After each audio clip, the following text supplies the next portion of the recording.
Hello बच्चों, welcome to my YouTube channel. आज से हम शुरू करेंगे साइंस का एक नया सीरीज। बेसिकली हम असम बोर्ड का कवर कर रहे हैं। Without doing any delay let's start our chapter very energetically. Chemical reactions होता क्या है बच्चों, वो समझ लेते हैं पहले। बहुत सारा रिएक्शंस हमारा सराउंडिंग में होता है, दिखता है, लेकिन हमको पता नहीं चलता है। बेसिकली केमिकल रिएक्शंस का मीनिंग वो है, अगर कोई एक या दो केमिकल्स आपस में आके मिल जाए, मिक्स हो जाए और एक नया चीज़ का निर्माण हो, then it is considered as chemical reactions. मैं बोलना क्या चाहता हूँ कि अगर कोई दो या तीन चीज़ आपस में आके मिल जाए और कोई नया चीज़ का अगर निर्माण हो तो उसको हम केमिकल रिएक्शंस बोलेंगे। I have also written the definition here. We can see the process in which two or more reactants reacts and forms a new product. उसी को हम केमिकल रिएक्शंस बोलते हैं। चलो एक एग्जाम्पल देख के हम चीज़ों को समझने के लिए कोशिश करेंगे। जैसे कि हाइड्रोजन प्लस ऑक्सीजन, ये दोनों जब मिलता है हमको एक नया चीज़ मिलता है, that is water. Now this is the beauty of chemistry. You see बेटा, हाइड्रोजन एक गैस है, ऑक्सीजन एक गैस है, लेकिन ये दोनों जब मिलता है हमको पानी मिलता है, which we drink. So now here what we have to know कि केमिकल रिएक्शंस में हमारे पास दो साइड होता है बेटा, एक लेफ्ट हैंड साइड होता है और एक राइट हैंड साइड होता है। जो लेफ्ट हैंड साइड में होता है उसको हम रिएक्टेंट्स बोलेंगे और जो राइट हैंड साइड में आता है उसको हम प्रोडक्ट बोलेंगे। माने जो रिएक्शंस का टाइम में अगर कोई सब्सटेंस रिएक्ट हो रहा है उसको हम रिएक्टेंट्स बोलेंगे, और रिएक्शन के बाद हमको जो नया चीज़ मिल रहा है उसको हम प्रोडक्ट बोलेंगे। Okay, now the same thing, अगर ये केमिकल रिएक्शंस को हम अगर सिंबल के तौर पे लिखें तो उसको हम केमिकल इक्वेशंस बोलते हैं। Science basically deals with short forms and all. Okay, science में हम चीज़ों को बहुत आसान और इजी तरीका से एक्सेप्ट करते हैं। So that is the reason यही केमिकल रिएक्शंस को अगर हम सिंबल्स में लिख दें तो हम उसको केमिकल इक्वेशंस बोल देंगे। I have written the definition here. Symbolic representation of chemical reaction is known as chemical equations. You see, water माने H2, ऑक्सीजन माने O2, when they are reacting with each other we are getting hydrogen oxide, that is water. Okay, so that is all about chemical reactions and equations. अभी अगर कोई चीज़ chemical reactions हो रहा है तो हमको पता कैसे चलेगा कि वो केमिकल रिएक्शंस हो रहा है? उसके लिए कुछ इंडिकेशंस है, कुछ प्रॉपर्टीज है केमिकल रिएक्शंस का। चलो हम उसको देख लेते हैं। Okay,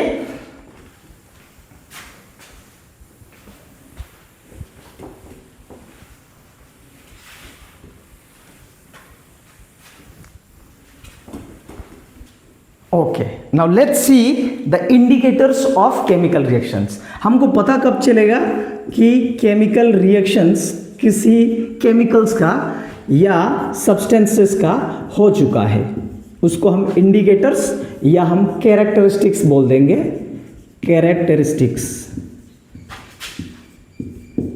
characteristics of chemical reactions. Chemical reaction. तो बच्चा, केमिकल रिएक्शंस का कैरेक्टरिस्टिक्स हमको पता करने के लिए पहला चीज़ ध्यान रखना, अगर उसका स्टेट बदल जाए, अगर कोई केमिकल रिएक्शंस में हमको चेंज दिखे, किसमें? स्टेट में, चेंज इन स्टेट। अगर पानी बदल रहा है गैस में तो हम अनुमान कर सकते हैं कि माइट भी उसका केमिकल रिएक्शंस हो रहा है। It is not the direct statement कि उसका केमिकल रिएक्शंस हो ही चुका है, but we can give an indications कि हाँ केमिकल रिएक्शंस हो सकता है। ओके, दूसरा इंपॉर्टेंट कंडीशंस या इंडिकेटर्स, अगर किसी केमिकल रिएक्शंस में, अगर कोई रिएक्शंस में हमको चेंज दिख जाए, चेंज इन टेम्परेचर, अगर टेम्परेचर का चेंज दिख जाए हमको, ओके अगर कोई चीज़ दो रिएक्ट हो रहा है, बहुत ज़्यादा हीट निकल रहा है वहाँ से, तो हम बोल सकते हैं कि उसका केमिकल रिएक्शंस हुआ है। Okay now third important thing is very important, that is evolution of gas. अगर कोई केमिकल रिएक्शंस में गैस का इवॉल्व होना, गैस निकलना, okay then we can say कि उसका केमिकल रिएक्शंस हुआ है। ओके और एक चौथा इंपॉर्टेंट पॉइंट होता है, अगर production of precipitate, production of precipitate,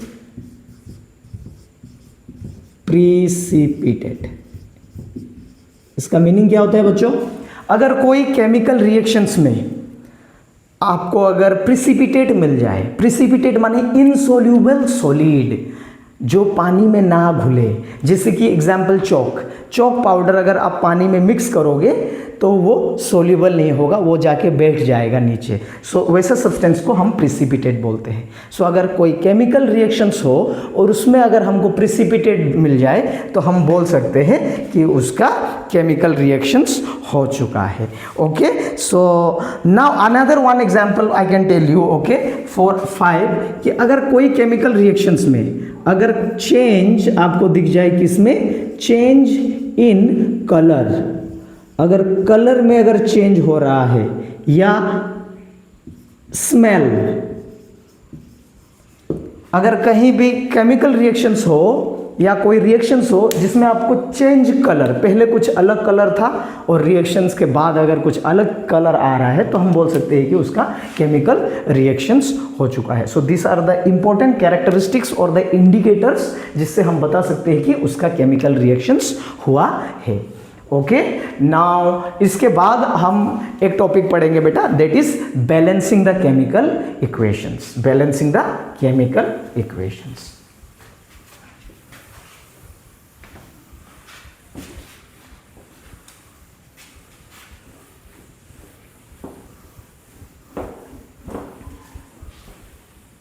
Okay, so we will study now the balanced chemical equation. Balanced chemical equations होता क्या है? Balanced chemical equation.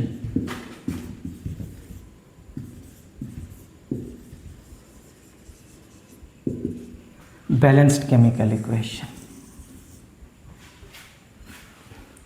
So हमने पहले केमिकल रिएक्शंस पढ़ा, एक एग्जाम्पल लेते हैं, जैसे कि मैग्नीशियम, अगर मैग्नीशियम ऑक्सीजन के साथ रिएक्ट हो जाए तो वो बना देता है magnesium oxide. Okay with this example हम बैलेंस केमिकल इक्वेशंस होता क्या है समझेंगे। Okay now in this particular reactions एक चीज़ ध्यान रखना है, बैलेंस का मीनिंग क्या है? ये जो लेफ्ट हैंड साइड होता है बेटा, ये जो लेफ्ट हैंड साइड होता है रिएक्टेंट साइड, और ये प्रोडक्ट का side, okay that is right hand side, इन दोनों के तरफ हमारा जो ये एटॉम्स है, ओके एलिमेंट का जो एटम्स है उसका नंबर सेम होना पड़ेगा। Okay then we can say the equation is balanced. That means if I want to say कि balance chemical reaction is the equation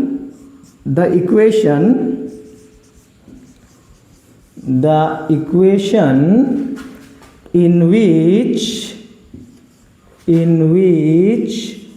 number of atoms of element in both left hand side and right hand side are same। अगर आपको atoms left hand side में जितना है उतना अगर right hand side में हो तो हम उस इक्वेशन को बैलेंस्ड केमिकल इक्वेशंस बताएंगे। चलो देखते हैं कि ये इक्वेशन बैलेंस्ड है कि नहीं। ओके तो ये बैलेंस केमिकल इक्वेशंस का मीनिंग तो पता चला। चलो काउंट कर लेते हैं। जैसे कि इस साइड में मैग्नीशियम कितना है, एक मैग्नीशियम है, ओके, और इस साइड में कितना मैग्नीशियम है, एक ही मैग्नीशियम है, okay. Now you see this side magnesium कितना है, okay, this will be MgO, ठीक है, ये मैग्नीशियम ऑक्साइड MgO होगा बेटा, क्योंकि ऑक्सीजन का वैलेंसी भी 2 होता है और मैग्नीशियम का भी 2 होता है। सो 2 and 2 will cancel each other, so will write magnesium oxide MgO, okay. तो नाउ वी सी मैग्नीशियम इस तरफ एक है और इस तरफ मैग्नीशियम एक है, चलो ठीक है। बट ऑक्सीजन देखो, इन लेफ्ट हैंड साइड हमारे पास 2 है, बट इधर पे हमारा ऑक्सीजन क्या है, 1 है। तो अब बताओ कि ये दोनों इक्वेशन बैलेंस्ड है क्या, नहीं है, okay, it is not balanced. You see the number of atoms, oxygen atoms here, number of oxygen here is 2, but on the right side oxygen is 1, so we cannot say this equation is balanced. So इसको हमको balanced बनाना पड़ेगा, करना पड़ेगा, okay. Balancing करने के लिए हमारा कुछ नियम होता है, कुछ ट्रिक्स होता है, चलो वो ट्रिक्स जान लेते हैं, how to balance the chemical equation, okay. So tricks बहुत इंपॉर्टेंट है बेटा, ट्रिक्स अगर याद करोगे then it is very easy, okay okay. You can have one screenshot here, okay. चलो, so what are the tricks to balance the chemical equation. चलो, कोई भी इक्वेशंस हो जाए, कितना भी बड़ा इक्वेशंस हो जाए, नो प्रॉब्लम, अगर हम ये 2-3 स्टेप्स फॉलो करेंगे easily we can balanced any chemical reactions, okay.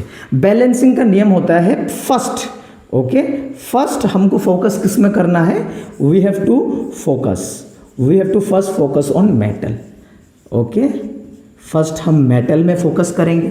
Metal क्या होता है, already we got in class 9 and again there is a chapter called metals and non metals where we will discuss, okay. पहले हम focus करेंगे metal को, उसके बाद हम फोकस करेंगे नॉन मेटल को, ओके, उसके बाद हम फोकस करेंगे नॉन मेटल को, ओके, उसके बाद हम फोकस करेंगे ऑक्सीजन एंड हाइड्रोजन को, ओके, ऑक्सीजन एंड हाइड्रोजन को, ठीक है। इसका मीनिंग क्या होता है, okay. Now we will take an example.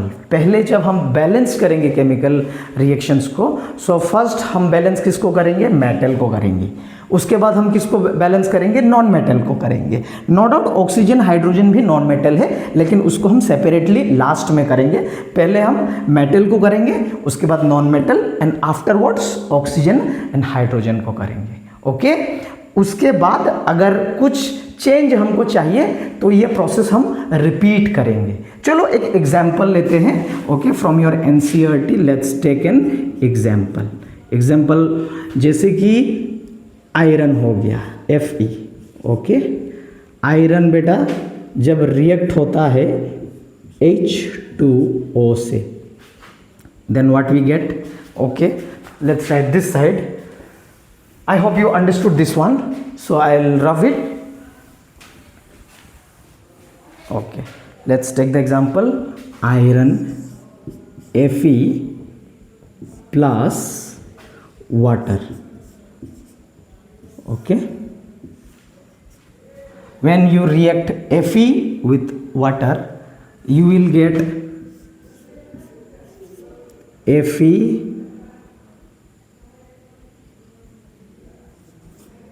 (3O4) plus H2, is it?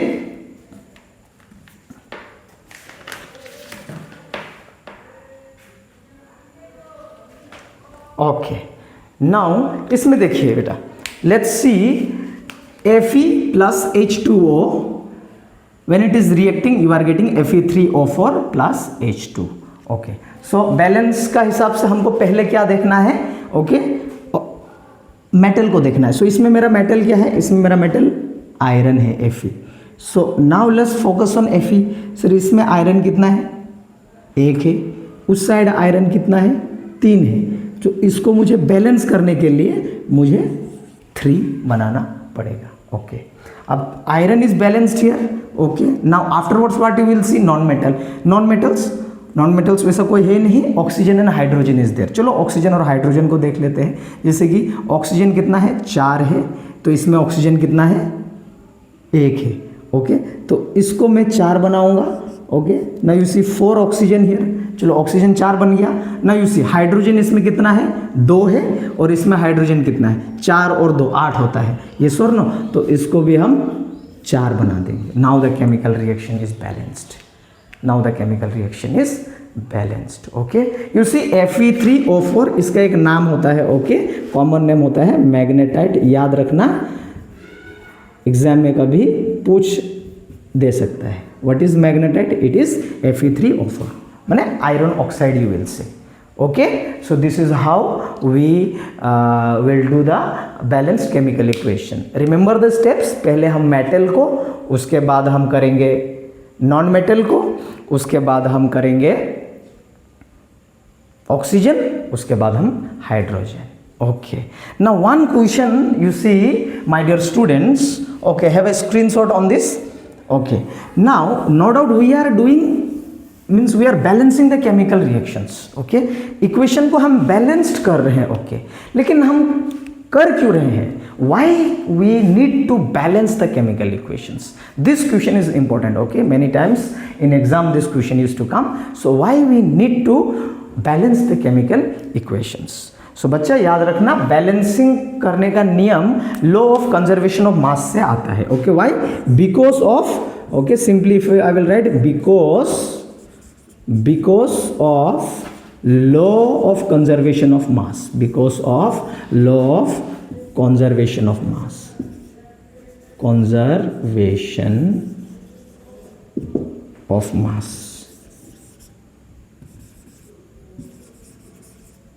we need to balance chemical reaction.